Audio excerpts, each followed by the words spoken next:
I froze at the kitchen door, hearing my mother-in-law's voice. She was talking on the phone with her friend Galina, and her words made me go cold. Imagine, tomorrow you and I will finally get to that new restaurant on Tverskaya. My daughter-in-law will take us there and pay for everything. She works in a bank, she has money. We will order the most expensive things, red fish, oysters. Let him know his place. My heart started beating faster. What restaurant was she talking about? No one discussed anything with me. I quietly stepped back from the door, feeling my indignation growing. Vera Petrovna, my mother-in-law, always believed that I was unworthy of her son Maxim. 3 years ago, when we got married, she openly expressed dissatisfaction with his choices. She could have found a girl from a decent family with a higher education, she repeated more than once.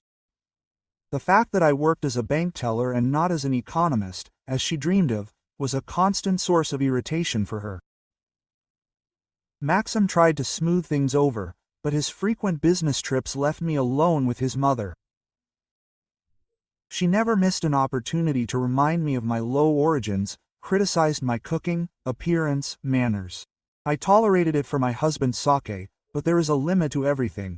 Now she was crossing all boundaries, planning entertainment for herself and her friend at my expense. This was too much. I resolutely entered the kitchen. Vera Petrovna quickly ended the conversation when she saw me. Vera Petrovna, I began as calmly as possible. I accidentally overheard your conversation. What restaurant are you talking about?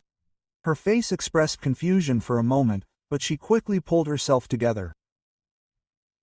And I thought you wouldn't mind going out for dinner tomorrow. Galina has wanted to try this place for so long. Have you thought about it? I asked again, feeling my anger rising. You have already decided everything without me and even bragged to your friend that I will pay for everything. Moreover, you said that I should know my place. What place exactly, I wonder? The mother-in-law blushed, but did not back down, not eavesdropping on other people's conversations. And anyway, what's the big deal? You are the daughter-in-law, you should respect your elders.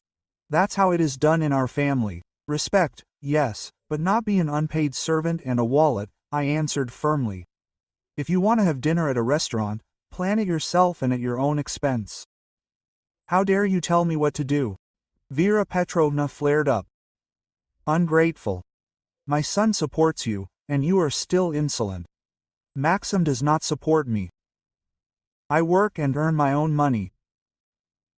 And I spend this money at my own discretion, and not on your orders. Oh, you! The mother-in-law took a step forward. Her eyes sparkled with rage. I'll show you how to talk to me. Everything happened very quickly. At first I felt a sharp pain. Her palm hit me on the cheek with all its force, and then hot coffee from her cup splashed my face and shoulder. I screamed in pain and shock. The coffee was really hot. My skin instantly turned red. Tears came to my eyes, not from resentment, but from physical pain. Now you know your place, my mother-in-law hissed, looking at me with satisfaction. But I was not going to tolerate such treatment. Wiping my face with a towel, I took out my phone. Andre, this is Senya. Can you come now? I have problems. My older brother Andre worked as a local police officer in our area for 10 years. He was one of the few people who always supported me. When my parents died in a car accident, he was the one who helped me get back on my feet and get a job. What happened? He immediately became worried. My mother-in-law hit me and poured hot coffee on me. Please come. I'm leaving immediately. Don't touch anything, don't wash until I get there. Vera Petrovna turned pale when she heard my words. Are you crazy? Why did you call the police? This is a family matter. Causing bodily harm is not a family matter, but a criminal offense. Quote. I answered, applying a cold towel to my burnt shoulder. Andre arrived 20 minutes later. Tall, fit, in uniform, he inspired respect. Seeing my face and shoulder, his jaw clenched. Show me, he said briefly, examining the injury. You need to see a doctor. This is a second-degree burn, and there will be a hematoma on the cheek. Quote, he took out a camera and began to record the traces of the beating. Vera Petrovna, he turned to his mother-in-law, who was sitting on a chair, clearly confused. Explain what happened. This is a misunderstanding. A family quarrel. I did not mean to cause harm.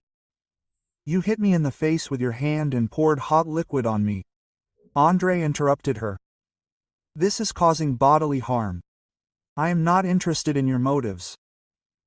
There is a victim, there are traces of a crime, but I did not do it on purpose, and she was rude to me. A verbal altercation is not a basis for physical violence. My brother's voice was extremely official. Senya, are you going to write a statement? I hesitated for just a second. Yes, Vera Petrovna is my husband's mother, but I will never allow her to beat me with impunity. Yes, I will. We went to the hospital, where the doctor recorded a burn and a bruise.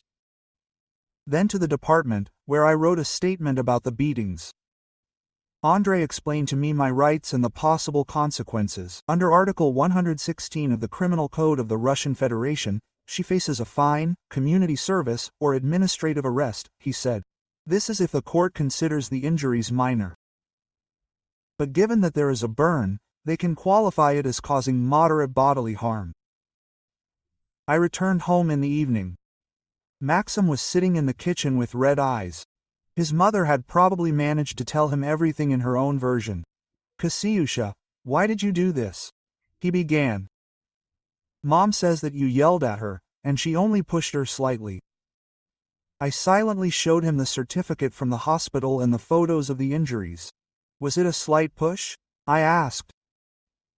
Maxim, your mother planned to spend my money without my consent, and when I objected, she beat me.